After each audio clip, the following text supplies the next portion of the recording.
Hello everyone welcome you all on नक्शा वाला। जब भी हम कोई प्रॉपर्टी परचेज करने जाते हैं तो प्रॉपर्टी के जो इंपॉर्टेंट डॉक्यूमेंट होते हैं उनकी जानकारी हमें नहीं होती है। हमें ये नहीं पता होता है कि जो सामने जिस ओनर से हम लोग प्रॉपर्टी परचेज कर रहे हैं उस ओनर से हमें कौन कौन से डॉक्यूमेंट की डिमांड करनी चाहिए। जब हमें इस बात की जानकारी नहीं होती है तो इस केस में हमारे साथ जो है फ्रॉड होने के चांसेस बहुत ज्यादा होते हैं। अक्सर आप न्यूज में देखते रहते होंगे कि बायर्स के साथ में किसी बिल्डर ने फ्रॉड कर लिया है, किसी ब्रोकर ने फ्रॉड कर लिया है। तो ये केस अक्सर आप सुनते रहते होंगे। इंडिया के अंदर लाखों ऐसे केस रजिस्टर्ड हैं जिसमें आपका जो बायर्स हैं उनके साथ में फ्रॉड हुए हैं और उनके लाखों करोड़ों रुपए जो है आज भी पेंडिंग पड़े हुए हैं और उन्हें आज तक उनके घर की पोजीशन भी नहीं मिल पाई है। तो आज की मैं वीडियो में आपका जो इंपोर्टेंट डॉक्यूमेंट होते हैं जब भी आप कोई भी प्रॉपर्टी बाय करने जाते हो तो कौन से इंपोर्टेंट डॉक्यूमेंट जो है आपको आपको मांगने चाहिए। जिस भी सेलर से आप लोग प्रॉपर्टी परचेज कर रहे हो, सो कौन कौन से वो इंपोर्टेंट डॉक्यूमेंट होते हैं जो आपको बायर से सेलर से मांगने चाहिए, उन्हीं के बारे में हम आज की वीडियो के अंदर डिस्कस करेंगे। तो चलिए स्टार्ट करते हैं। तो हमारी वीडियो का जो टॉपिक है वो है आपका इंपोर्टेंट प्रॉपर्टी डॉक्यूमेंट। जब भी आप कोई प्रॉपर्टी परचेज करते हो तो कौन से वो इंपोर्टेंट डॉक्यूमेंट होते हैं जो कि आपको सामने वाले से मांगने चाहिए। इसमें आपका सबसे पहला जो डॉक्यूमेंट आता है वो होता है आपका टाइटल डॉक्यूमेंट होता है। सबसे इंपॉर्टेंट डॉक्यूमेंट होता है सेल्स डीड या फिर गिफ्ट डीड, या फिर इसके अलावा जीपीए। इंडिया के अंदर काफी सारी प्रॉपर्टी ऐसी भी होती है जो आपका जीपीए के थ्रू रजिस्टर्ड होती है, जो कि तो आपको सबसे पहले ये जो टाइटल डॉक्यूमेंट्स है ये आपका सबसे मेन डॉक्यूमेंट होता है। ये आपको सामने वाले से मांगना चाहिए। इससे आपका एग्जैक्ट ओनरशिप पता चलती है प्रॉपर्टी की, कि एग्जैक्ट जो ओनर है प्रॉपर्टी का वो कौन है। तो जब भी आप कोई भी प्रॉपर्टी परचेज करने जाते हो तो उसमें जो आपका सेल्स डीड है या फिर गिफ्ट डीड या फिर जीपीए वो आपको सामने वाले से मांगनी चाहिए। इसके बाद आपका नेक्स्ट मेरा जो डॉक्यूमेंट है वो है आपका प्रॉपर्टी की चेन। प्रॉपर्टी की चेन आपको ये बताती है कि ये प्रॉपर्टी आपके इस प्रॉपर्टी के कितने ओनर रह चुके हैं। मान लीजिए जैसे कि सबसे पहले मैं एक एग्जांपल से आपको बताता हूं। मान लीजिए कोई भी एक लैंड है, वो किसकी है, आपका एक फार्मर की कोई लैंड है, ठीक है। उस फार्मर ने वो लैंड किसी डेवलपमेंट अथॉरिटी को, कोई आपकी गवर्नमेंट की अथॉरिटी है उसको उसने वो सेल की। उसके बाद इस अथॉरिटी ने जो है वो प्रॉपर्टी जो है किसी डेवलपर को सेल की।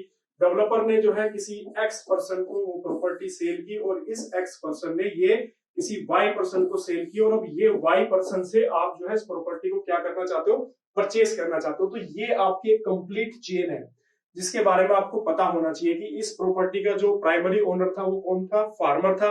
फार्मर से ये आपके पास आई अथॉरिटी के पास, अथॉरिटी से ये डेवलपर के पास, डेवलपर ने किसी एक्स पर्सन को सेल की, एक्स पर्सन ने किसी वाई पर्सन को सेल की और अब ये वाई पर्सन जो है आपको सेल करना चाह रहा है। तो प्रॉपर्टी की चेन काफी इंपॉर्टेंट होती है। इससे आपको एग्जैक्ट ओनरशिप के बारे में पता चलेगा और एक कंप्लीट जो चेन होती है उसके बारे में पता चलेगा। आपको ये इसमें चेक करना है कि कोई भी पार्ट इसका मिसिंग तो नहीं है। जैसे कि अगर मैं मानूं कि ये बीच का पार्ट कोई मिसिंग है या फिर ये पार्ट कोई मिसिंग तो नहीं है, आपको ये जरूर चेक करना है। जो इसके बाद आपका नेक्स्ट आता है एनकम्बरेंस सर्टिफिकेट। ये आपका सर्टिफिकेट बेसिकली आपको ये बताता है कि इस प्रॉपर्टी पे किसी थर्ड पार्टी का कोई क्लेम तो नहीं है। थर्ड पार्टी जैसे कि आपका कोई बैंक हो सकता है या फिर कोई फाइनेंस कंपनी हो सकती है। तो ये आप जरूर चेक करें। इससे आपका लास्ट 30 ईयर तक का रिकॉर्ड जो है आप चेक कर सकते हो किसी भी प्रॉपर्टी का, कि इस पे कोई थर्ड पार्टी क्लेम तो नहीं है। तो ये भी काफी इंपॉर्टेंट होता है। अक्सर ये होता है कि कोई बिल्डर से, जैसे आपने फ्लैट लिया तो उस बिल्डर ने उस प्रॉपर्टी के अगेंस्ट कोई लोन तो नहीं लिया हुआ है। तो आपको ये जरूर चेक करना है। इससे आपको ट्रैक रिकॉर्ड आपका पता चल जाएगा कि इस प्रॉपर्टी पे आपका कोई थर्ड पार्टी क्लेम तो नहीं है। तो ये भी काफी इंपॉर्टेंट होता है। अक्सर क्या होता है कि कोई भी ओनर जो है प्रॉपर्टी पे लोन ले लेता है, लेकिन जब उसको सेल करने जाता है तो उसको बताता नहीं है कि इस प्रॉपर्टी पे लोन है या फिर किसी थर्ड पार्टी का क्लेम है। तो उस केस में क्या होता है कि आप उसको बाय कर लेते हो और फिर आपको बाद में पता चलता है कि इस प्रॉपर्टी पे तो पहले से ही डिस्प्यूट है, जो कि किसी थर्ड पार्टी का इस पे क्लेम किया हुआ है। तो ये आपको सर्टिफिकेट जरूर चेक करना है। इसके बाद जो मेरा आपका नेक्स्ट डॉक्यूमेंट है वो है आपका completion and occupancy certificate. Completion certificate क्या होता है कि आपका ये जब भी कोई भी बिल्डर है, कोई बिल्डिंग का कंस्ट्रक्शन करता है तो कंस्ट्रक्शन कंप्लीट होने के बाद में जो लोकल अथॉरिटी होती है जिस भी अथॉरिटी के अंदर वो रजिस्टर्ड होती है प्रॉपर्टी, चाहे वो नगर निगम हो सकता है या आवास विकास हो सकता है या फिर कोई भी डेवलपमेंट अथॉरिटी हो सकती है, तो वो क्या करती है, आपको एक कंप्लीशन सर्टिफिकेट आपको प्रोवाइड करेगी। कंप्लीशन सर्टिफिकेट आपको वो कब प्रोवाइड कराती है, वो आके चेक करती है कि आपकी जो बिल्डिंग है वो एज पर जो आपने प्लान अप्रूव किया था उसके अकॉर्डिंग इसका कंस्ट्रक्शन हुआ है कि नहीं हुआ है। तो जब एज पर प्लान जो है उसका कंस्ट्रक्शन होता है तो वो आपको क्या देता है, बिल्डर को क्या देता है, कंप्लीशन सर्टिफिकेट देता है। उसके बाद नेक्स्ट इसी में आता है आपका ऑक्यूपेंसी सर्टिफिकेट। इसमें वो चेक करता है कि बिल्डिंग एज पर बायलॉज बनी है या नहीं बनी है, जो आपके फायर की फिटिंग उसमें हुई है या नहीं हुई है, इलेक्ट्रिसिटी सप्लाई उसमें है या नहीं, वाटर सप्लाई उसके अंदर है, सीवर लाइन का कनेक्शन उसमें जुड़ा हुआ है या नहीं है। तो ये सारी चीजें देखने के बाद जो है वो देता है प्रॉपर्टी को क्या, ऑक्यूपेंसी सर्टिफिकेट। तो ये दोनों सर्टिफिकेट भी जब आप कोई भी जैसे आप फ्लैट परचेज करने जाते हो तो उस केस में ये दोनों सर्टिफिकेट काफी इंपॉर्टेंट है। कंप्लीशन सर्टिफिकेट उस प्रॉपर्टी को मिला है या उसको बिल्डर को मिला है या नहीं मिला है, ये जरूर चेक करना है। साथ ही साथ ऑक्यूपेंसी सर्टिफिकेट आप मिला है कि नहीं मिला है, ये जरूर आपको चेक करना है। उसके बाद आपका मेरा जो नेक्स्ट डॉक्यूमेंट है वो है आपका allotment and the position letter. जब कोई अंडर कंस्ट्रक्शन कोई प्रॉपर्टी होती है, जैसे फ्लैट की मैं बात करूं तो अक्सर फ्लैट हम लोग जो है अंडर कंस्ट्रक्शन जब वो होता है तब भी बाय कर लेते हैं, और जब कंस्ट्रक्शन कंप्लीट होता है, रेडी टू मूव होता है, तो उस टाइम पे भी हम लोग उसको परचेज करते हैं। तो अगर आपका जो प्रॉपर्टी है, बिल्डिंग है, फ्लैट है, वो अंडर कंस्ट्रक्शन है, उस टाइम पे अगर आप बाय करते हो तो उस टाइम पे बिल्डर आपको अलॉटमेंट लेटर इशू करता है। क्लियर। और जब वो आपका कंप्लीट हो जाती है, जब आपकी वो रेडी टू मूव की पोजीशन में आ जाती है, तो उस टाइम बिल्डर आपको पोजीशन लेटर प्रोवाइड कराता है। तो जब भी आप कोई फ्लैट परचेज करने जा रहे हो तो आप सामने वाले से जो है अलॉटमेंट लेटर या फिर पोजीशन लेटर जरूर मांगे, जो कि उसको बिल्डर ने इशू किया होगा। या फिर अगर आप बिल्डर से परचेज कर रहे हैं तो अगर आप अंडर कंस्ट्रक्शन प्रॉपर्टी ले रहे हैं तो आप अलॉटमेंट लेटर उससे जरूर लीजिए, और अगर रेडी टू मूव ले रहे हैं तो आप उससे पोजीशन लेटर जरूर लीजिए। ठीक है, तो ये दोनों आपके काफी इंपोर्टेंट लेटर है जो कि आपको इशू किए जाते हैं आपकी प्रॉपर्टी के अगेंस्ट। उसके बाद आपका नेक्स्ट मोर्टेज डॉक्यूमेंट। ये क्या होता है कि जब भी आप किसी भी जैसे बैंक से आपने लोन लिया है या किसी फाइनेंस एजेंसी से लोन लिया, तो कुछ डॉक्यूमेंट वो अपने पास मोर्टेज कर लेता है।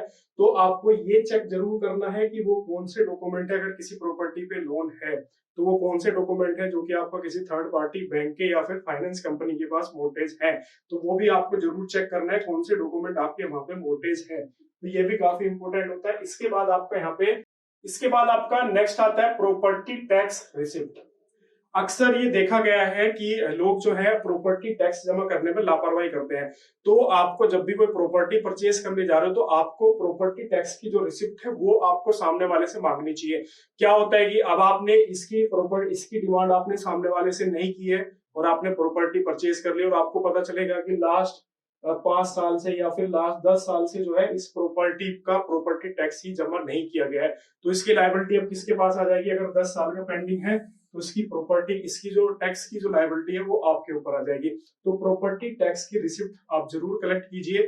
आप उनसे आप देखिए कि आप जिस भी बायर से, आप प्रॉपर्टी सेलर से आप प्रॉपर्टी परचेज कर रहे हैं, उसने प्रॉपर्टी टैक्स सबमिट किया है, जमा किया है या नहीं किया है। अगर नहीं किया है तो उससे पहले वो उसका जो ड्यू है वो क्लियर कराइए, उसके बाद ही आप प्रॉपर्टी परचेज कीजिए। इसके बाद आपका यहाँ पे नेक्स्ट मेरा जो आता है वो होता है कार पार्किंग अलॉटमेंट लेटर। अक्सर जैसे आप कोई सोसाइटी में कोई फ्लैट परचेज करते हो या फिर कोई कमर्शियल प्रॉपर्टी आपने परचेज की है, तो वहां पे आपको पार्किंग अलॉट की जाती है, जिसका आपको अलग से चार्ज लिया जाता है, आप चार्ज पे करते हो। तो उस पार्किंग के उसके अगेंस्ट आपको जो है एक अलॉटमेंट लेटर दिया जाता है, जिसमें आपका पार्किंग का नंबर भी मेंशन रहता है कि कहाँ पे आपकी पार्किंग है। तो ये अलॉटमेंट लेटर, अगर उस प्रॉपर्टी में पार्किंग है तो ये अलॉटमेंट लेटर भी आप जरूर सामने वाले से डिमांड कीजिए कि जो भी आपकी पार्किंग यहाँ पे है उस पार्किंग का अलॉटमेंट लेटर मुझे जरूर दीजिए।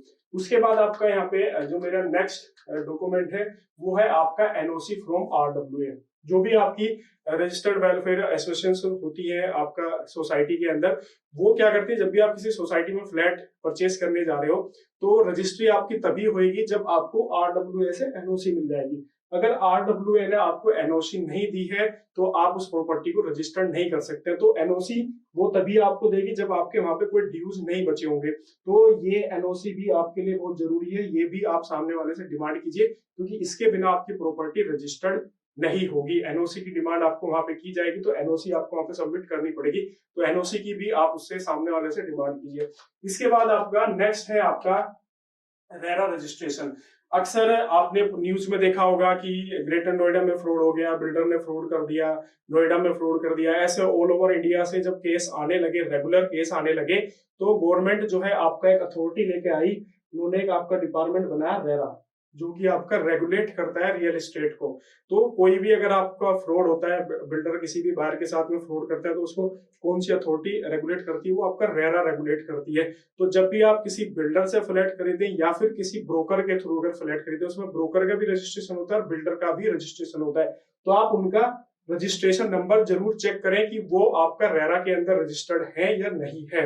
ये आपका कंपलसरी है कि कोई भी बिल्डर और कोई भी जो आपका ब्रोकर है वो आपका रेरा के अंदर रजिस्टर्ड होने चाहिए। ये कंपलसरी है, गवर्नमेंट के रूल है। तो आप जब भी किसी बिल्डर से या किसी ब्रोकर के थ्रू कोई प्रॉपर्टी परचेज करने जा रहे हैं, तो आप ये रेरा का रजिस्ट्रेशन उसका जरूर चेक करें। अगर वो रेरा के अंदर रजिस्टर्ड है तो आपका फ्रॉड होने के चांसेस आपके साथ में कम है। इसके अलावा जो ये थे आपके 10 मैंने डॉक्यूमेंट ऐसे बताए जो कि आपको एसेंशियली किसी भी प्रॉपर्टी को आप परचेज करने जाओ तो ये डॉक्यूमेंट आप जरूर चेक करें। इसके अलावा ये आपका वेरी कर सकते हैं, स्टेट टू स्टेट आपका ये आपका वेरी कर सकते हैं।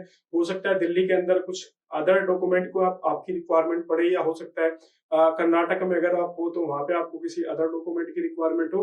तो ये आपका थोड़ा वेरी भी कर सकता है, आपका स्टेट टू स्टेट ये वेरी कर सकता है। लेकिन कुछ और बातों का आपको ध्यान रखना है, जैसे कि अगर किसी बिल्डर से आप फ्लैट परचेज करें तो आपको याद रखना है उसका ट्रैक रिकॉर्ड जरूर चेक करें कि उसने पहले कोई फ्रॉड तो नहीं किया है, या उसका जो पोजीशन का जो टाइम पीरियड है, अक्सर डिले कहाँ पे होता है आपका पोजीशन के अंदर डिले होता है। तो उसने कोई प्रीवियस जो उसके प्रोजेक्ट्स हैं उसमें कोई पोजीशन में उसने आपका डिले तो नहीं किया है। इसी तरीके से आप मार्केट में उसकी वैल्यू क्या है, उसकी क्या उसकी प्रेजेंस है, ये कुछ सारी बातें हैं जो आप ध्यान में रखते हुए कोई भी प्रॉपर्टी जो है आप परचेज करें। क्योंकि प्रॉपर्टी जो है इंसान, एक मिडिल क्लास इंसान की अगर मैं बात करूं तो वो अपनी पूरी लाइफ अर्निंग करता है, एक एक पैसा सेव करता है और उसके बाद जाके एक प्रॉपर्टी परचेज करता है। अगर उसी प्रॉपर्टी में आपके साथ फ्रॉड हो जाए तो फिर आपकी जो पूरी जिंदगी की जो मेहनत है वो सब खराब हो जाती है। तो इसलिए मैंने आपको 10 डॉक्यूमेंट ऐसे बताए जिनको आप जरूर चेक करें जब भी कोई प्रॉपर्टी जो है आप परचेज करने जाओ। इसके अलावा कोई भी अगर आपको डाउट हो, कोई भी क्वेश्चन हो, तो नीचे आपको स्क्रीन पे कुछ नंबर दिख रहे होंगे, इन पे आप हमसे कांटेक्ट कर सकते हैं। तो मिलते हैं। आपका चैनल को अभी तक सब्सक्राइब नहीं किया तो चैनल को जरूर सब्सक्राइब करें। वीडियो को लाइक शेयर करना मत भूलना। मिलते हैं आपका नेक्स्ट वीडियो के अंदर इसी तरह की इंफॉर्मेटिव वीडियो के साथ। Okay, thank you.